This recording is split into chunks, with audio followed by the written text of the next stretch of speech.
Fresh apples. Yesterday we went to the pumpkin patch and got some pumpkins and apples. So we're gonna use the apples to make apple crisp. Okay, here's the recipe.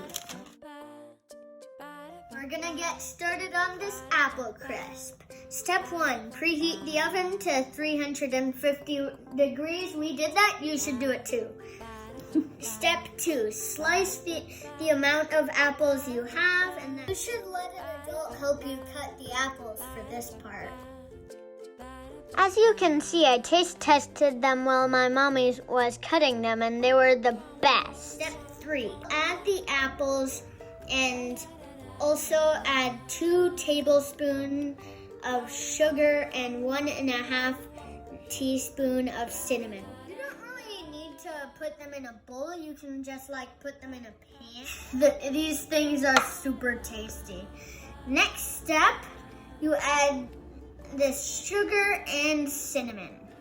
Okay. Then you can mix it in.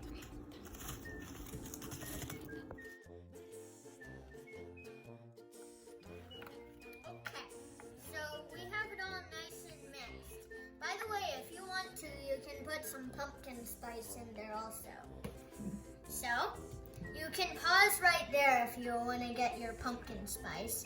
And then next step is the topping. Ready for the topping? Grab a new bowl and add 1 cup of brown sugar, 3/4 cup of oats, 3/4 cup of flour, 1 teaspoon of cinnamon, 1/2 cup butter, and mix.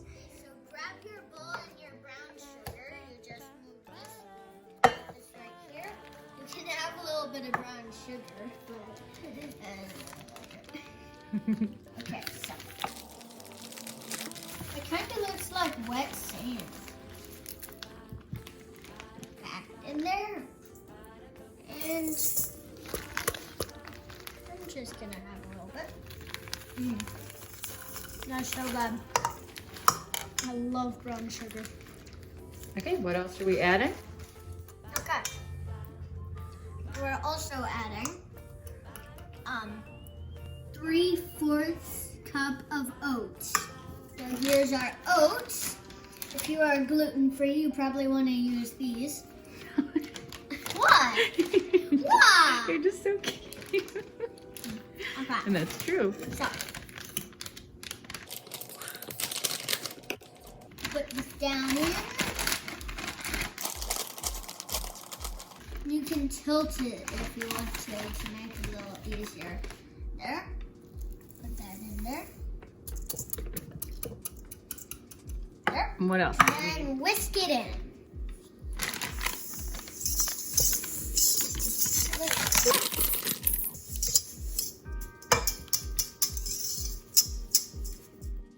Okay. So, add the flour or almond flour if you're gluten-free. And, so, just add it in there and then whisk some more. And add some more cinnamon. It's good like that, and like a little crescent moon shape.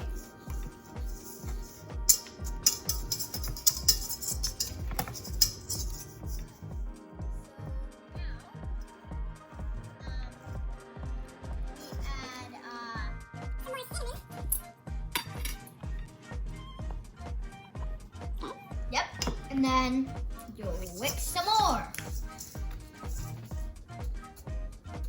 And then you can put those apples in there and whisk more. There's a lot of wixing.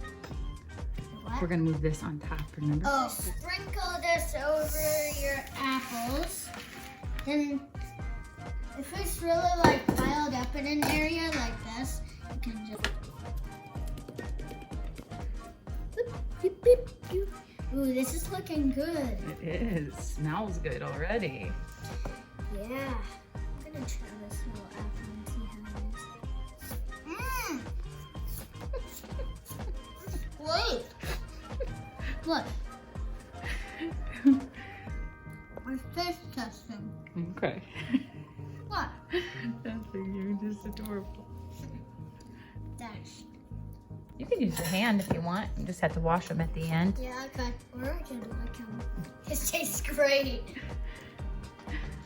So that'll get nice and crispy, right? Yep. All right. So remember what your recipe said that you wrote? Yep. Okay, so you pat them down. Okay. That looks good. Okay.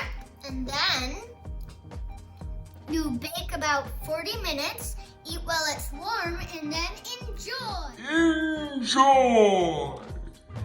Okay, so you did it. Great job. Now you can bake it for 40 minutes.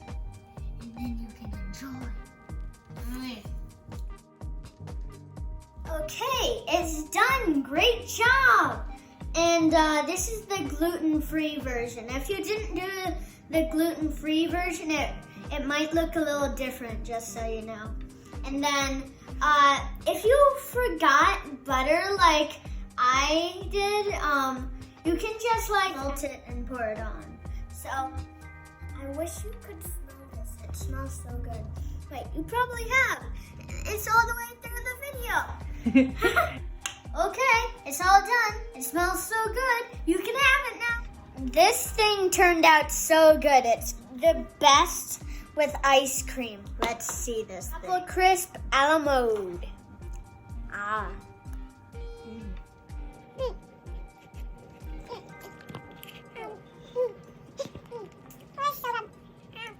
Bye-bye. See you back on Greyson Station cooking time.